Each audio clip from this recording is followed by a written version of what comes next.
There's a very famous saying coined by George Santayana early in the 20th century. He was a Harvard University professor.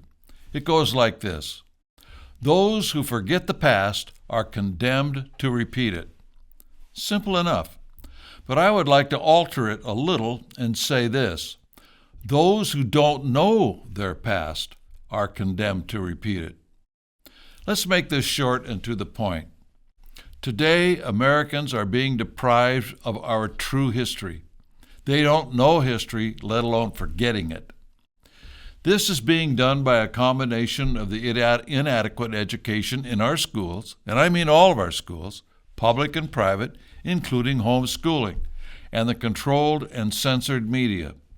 At best, private education gives a Republican view of history, which may be good, and in many cases it's just as bad as public education because it lacks our true history in many cases out of the ignorance of what history really is.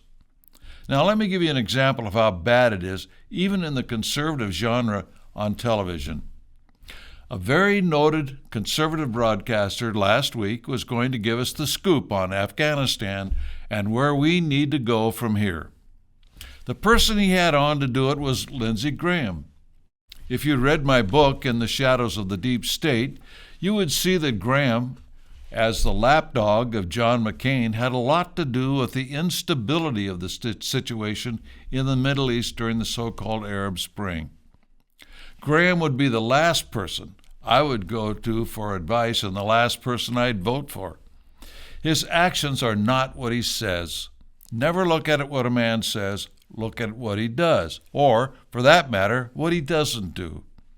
In my book, I expose much of the problems in the Middle East that such people as Google, Facebook, cooperating with our State Department had played in that area, to the extent of training revolutionaries to overthrow their governments. John McCain and Lindsey Graham played a role as well.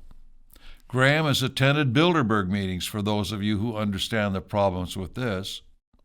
At the time, John McCain was the head of the International Republican Institute. Graham was also involved and remains so today, along with Romney, Rubio, and General McMaster. The International Republican Institute is funded indirectly by the State Department through the organization known as the National Endowment for Democracy. At the time the Republican Institute was run by McCain, the National Endowment for Democracy was led by Carl Gershman, who in his youth was an officer in the Young People's Socialist League. As an adult, he was an executive director of the Social Democrats, the renamed Socialist Party. So this was the sieve through which this Republican organization was funded. Today, the chairman of the board of the International Republican Institute is Senator Daniel S. Sullivan, a member of the Council on Foreign Relations. So this International Republican Institute is not that much different than the Democrats' idea of internationalism. Most of what I've just related to you is in this book, which we've recommended many times. I will note that last week, Tucker Carlson did a good job of showing the hypocrisy of Lindsey Graham, but not the background of this man in other areas. We end as we began. If you don't even know history, you will definitely repeat it. And, as we said last week, you can only really know what is going on and our history if you read the right books. You cannot understand what is being presented to you on television, even if it sounds conservative, unless you really get the overall picture by reading the right books. If you read the right books, you'll never be fooled by what is presented, even in some of the so-called conservative broadcasting. If you only want to get your information from those who give you the Lindsey Grahams of the world as experts, well, good luck.